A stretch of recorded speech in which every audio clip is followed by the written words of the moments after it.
Hello நண்பர்களே, இன்றைக்கி நான் கேன்சர் ட்ரீட்மெண்ட் எப்படி பண்ணலான்னு சொல்லலான்னு இருக்கேன். கேன்சர் ட்ரீட்மெண்ட்டா, அது ஏன் நீ சொல்ல போகிற அப்படின்னு கேட்குறீங்களா? அதாவது கேன்சர் இப்போல்லாம் டயக்னோஸ் பண்ணோன்னே பயந்துட்டு நிறைய பேர் தப்பான ட்ரீட்மெண்ட் போயிடுறாங்க. அலோபதி ட்ரீட்மெண்ட்னால் தப்பு, ஏமாத்துடுறாங்க அப்படின்னு சொல்லி தேவையில்லாத தப்பான ஒரே நாளில் கேன்சரை குணப்படுத்திடலாம், 1 மாதத்தில் சரியாயிடும், 2 வாரம் தான் கேன்சர் காணாமல் போயிடும் அப்படின்னு நிறைய பேர் விளம்பரம் கொடுத்துருக்காங்க. அவங்கள நம்பி போய் ஏமாந்து காசை வேஸ்ட் பண்ணுறாங்க, டைம் வேஸ்ட் பண்ணுறாங்க, தேவையில்லாமல் மன உளைச்சல் தான் ஆளாகிறாங்க.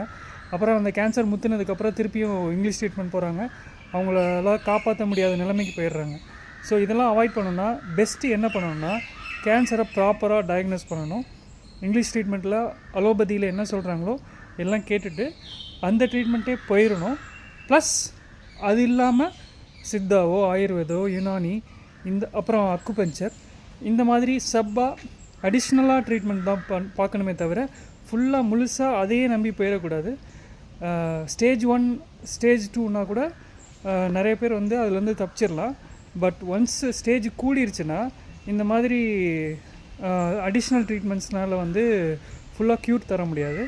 அதனால் பெஸ்ட்டு என்ன பண்ணணுன்னா, ஒரு அலோபதிக் டாக்டர்கிட்ட மெடிசன் அவங்க சொல்கிற மாதிரி நடந்துக்கிட்டு அடிஷ்னலாக வேணால் ஒரு நல்ல ரெஜிஸ்டர்டு நல்ல டாக்டராக போய் பார்க்குறது, சித்தாவோ ஆயுர்வேதோ யுனானியோ இல்லை அக்குபஞ்சர், இவங்களை நல்ல ரெஜிஸ்டர்டு டாக்டராக பார்க்குறது நல்லது. தேவையில்லாமல் கண்ட ட்ரீட்மெண்ட்டையும் நம்பி ஏமாறாமல் இருக்கணும்னு என்னோடய தாழ்மையான வேண்டுகோள்.